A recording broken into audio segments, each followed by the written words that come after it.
So you've done it. You've earned the PhD, you've put in the years of grueling research, and the traditional next step, the one everyone talks about, is that tenure track professorship.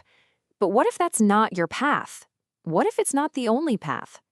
Today, we're going to map out the entire landscape of really rewarding careers for PhDs that are right there, inside the university, just beyond the lecture hall. Let's get into it. This is the big question, isn't it? It's the one that hangs over so many graduate students and postdocs. The pressure, whether it's from yourself or from others, can make it feel like there's only one single definition of success. But is that really true? I think you'll be relieved to hear that the answer is a huge, resounding no. And this quote from career coach Jennifer Polk, wow, it just hits the nail on the head, right? It captures that feeling so many of us have that anything other than a faculty job is just plan B. But here's the thing. Just because it's seen as the default doesn't make it the only path to a career you love, or even the best one for your particular skills. So if we're going to look beyond that default option, where exactly do we look? Well, we look to the world of alt-ac, which is short for alternative academic. And no, it's not some secret society, but sometimes it can feel like a totally hidden job market. So today, let's shine a really bright light on it. So what is it?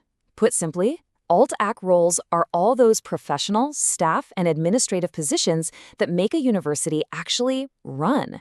And here's the most important part. These aren't just jobs. These are places where PhDs can build truly meaningful, high-impact careers using the exact same skills they spent years honing in their doctoral programs. Okay, before we dive into the map, just a few quick things to keep in mind. First, what you're about to see is not an exhaustive list. It's a starting point. And job titles can be kind of all over the place between different universities, so think of these as keywords for your search. For some of these jobs, a PhD is an absolute must. For others, it's a powerful asset that's going to make you stand out from the crowd.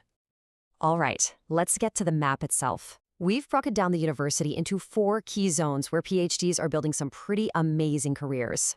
I want you to think of this as your own personal guided tour of campus, but this time, you're looking for your future. First stop, Zone 1, the student journey. These are all the roles that directly shape the student experience, from the moment they apply to the day they graduate and land their first job. Seriously, if you're passionate about teaching, mentorship, and seeing students succeed, this is an absolutely fantastic place to look. What's so cool here is seeing how directly your PhD skills translate. When you were a TA, you were basically an academic advisor. When you designed your course syllabus, you were acting as an instructional designer. And just think about that role for a second. An instructional designer could shape how thousands of students learn across the entire university. Roles like career educator or writing specialist, they are such a natural fit for anyone who's great at guiding people through really complex ideas. Okay, next up, let's head over to Zone 2, research and innovation. Think of this as the university's engine room. It's all the infrastructure that supports the very research you were a part of. This is where you can stay deeply connected to the world of discovery, but from a more strategic, operational point of view. This is where you can really see the shift from doing the research to enabling research on a massive scale. I mean, you've written your own grants, right? Of course you have. Now imagine being a grant facilitator, the person who helps a dozen different research teams secure millions of dollars in funding. Or how about a tech transfer specialist? You ever wonder what happens to a discovery after it gets published? Well, you could be the one who connects that scientific breakthrough to a company that turns it into a real-world product. How cool is that? Okay, on to Zone 3, university operations and strategy. So if research is the engine, this area is the central nervous system. These are the roles that are all about the big picture, using data to make critical decisions and steer the entire institution forward. Let me tell you, the analytical skills you gained from your PhD are pure gold here. Your dissertation wasn't just a research paper. It was a massive, multi-year project that you managed from start to finish. So think about a role like program evaluator. You could be using your data analysis skills to figure out if a multi-million-dollar university initiative is actually working. That is real, institution-level impact.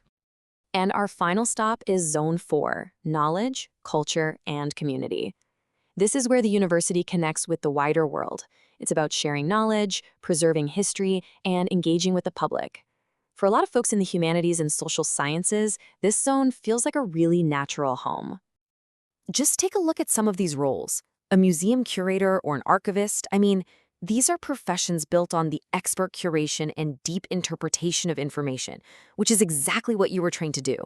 Or what about scholarly publishing? You could become an acquisitions editor, a tastemaker who discovers and helps shape the next great academic books that are going to define your field for years to come. Your ability to distill complex ideas is just an invaluable skill for any of these paths.